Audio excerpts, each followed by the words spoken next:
Cluster bomb किसे कहते हैं और इसकी तारीख क्या है?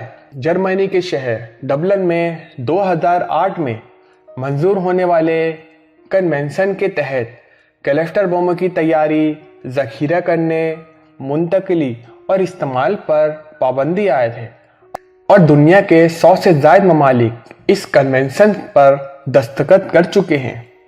क्लस्टर बम बमों की एक ऐसी किस्म है जिसके अंदर छोटे छोटे मजीद बम होते हैं।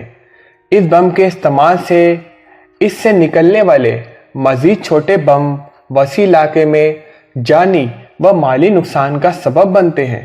एक क्लस्टर बम के अंदर 2000 तक छोटे बम मौजूद होते हैं। क्लस्टर बमों का इस्तेमाल 1940 की दहाई में शुरू हुआ और आम शहरी आबादी ने इस महलिक बारूद के इस्तेमाल की कीमत चुकाई और एशिया, यूरोप और मशरकी वस्ती में हज़ारों अफराद हलाक व ज़ख्मी हुए।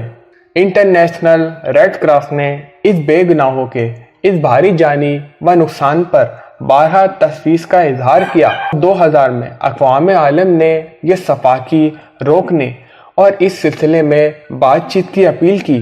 तकरीबन 7 साल बाद नॉर्वे ने क्लस्टर बमों का इस्तेमाल रोकने की कोशिशों का आगाज़ किया और इसे ओस्लो प्रोसेस का नाम दिया गया। इस कोशिश का मकसद मौलिक हथियार की तैयारी, मुंतकिली और इस्तेमाल रोकने के लिए बैन अल-अक़वामी मुआहदा करना था।